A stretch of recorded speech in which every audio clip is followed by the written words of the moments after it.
Hello guys, this is Arshiya. Welcome to Arshiya's club.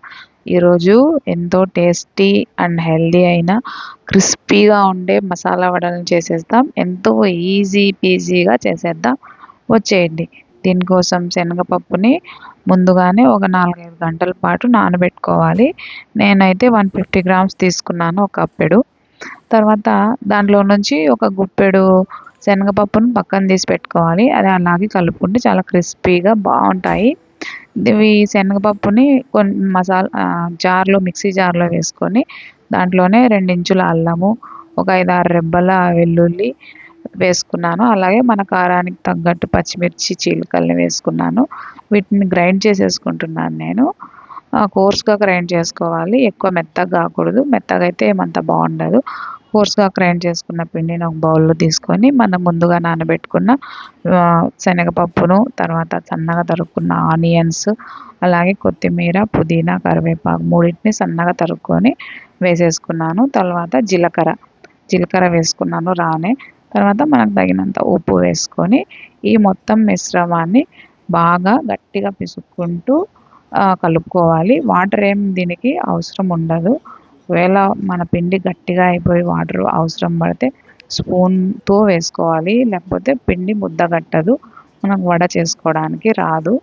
ఒకవేళ ఎక్కువ వాటరీగా అయిపోతే కొంచెం శనగపిండి వేసి కలుపుకుంటే బైండింగ్ అవుతుంది.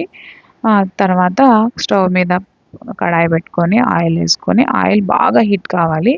హీట్ అయినాక వడలు వేసుకొని తగ్గించుకుంటే అప్పుడు మనకి వడలు లోపల వరకు బాగా కాగుతాయి.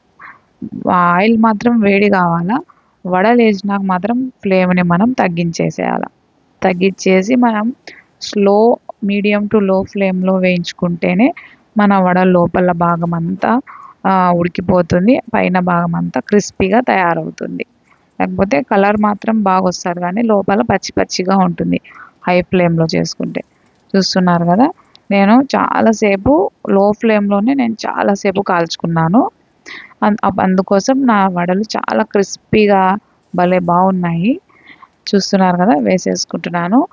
భలే ఇవి పెనానికి అతుక్కోవడము అట్లా ఏం కాదు, ఈజీగా ఫ్లిప్ చేయడానికి ఈజీగా వచ్చేస్తుంది. చూస్తున్నారు కదా, అది మనం చేత్తో బాగా దానిని ముద్ద కట్టుకొని ఒత్తుకొని వేసేస్తే సరిపోతుంది. దానికి ఎటువంటి కవర్ కానీ, ఆయిల్ అప్లై చేసుకోవడం కానీ అట్లాంటివి ఏం అవసరం లే. మామూలు నార్మల్ చేతి మీద ఒత్తుకుంటేనే వచ్చేస్తాయి. చూస్తున్నారు కదా, పైన పప్పు ఎంత కలర్ఫుల్గా క్రిస్పీగా కనిపిస్తుందో, తింటే కూడా అంతే క్రిస్పీగా ఉంటుంది.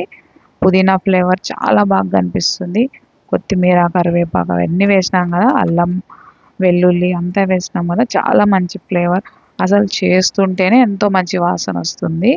ఇంకా తింటే చూస్తున్నారా ఎంత కలర్ఫుల్గా, అమ్మే వడలు కూడా పనికిరావు, అంత బాగా తయారైనాయి. ఎంతో ఈజీ కదా, మీరు కూడా తయారు చేసుకొని ట్రై చేసి తిని చూడండి. అసలు అందరూ మిమ్మల్ని మెచ్చుకుంటారు, చాలా బాగా చేసినావు అని చెప్పేసి. కాబట్టి మీరు కూడా ట్రై చేయండి, తినండి, ఎంజాయ్ చేయండి. అలాగే ఈ రెసిపీ మీకు నచ్చినట్లయితే నా ఛానల్ని సబ్స్క్రైబ్ చేసుకోండి, లైక్ చేయండి, షేర్ చేయండి, కామెంట్ చేయండి. చూస్తున్నారా, తింటే మాత్రం నోట్లో అయితే అమృతం ఉన్నట్లే ఉంది. ఎందుకంటే పుదీనా వేసినాం కదా, పుదీనా ఫ్లేవర్ చాలా చక్కగా వస్తుంది. గ్యాస్ అని ఏం భయపడొద్దండి, గ్యాస్ని విరుగుడుగా మనం చాలా ఐటమ్స్ దీంట్లో వేసినాము. Okay, thanks for watching. Please like, share, comment. Bye bye.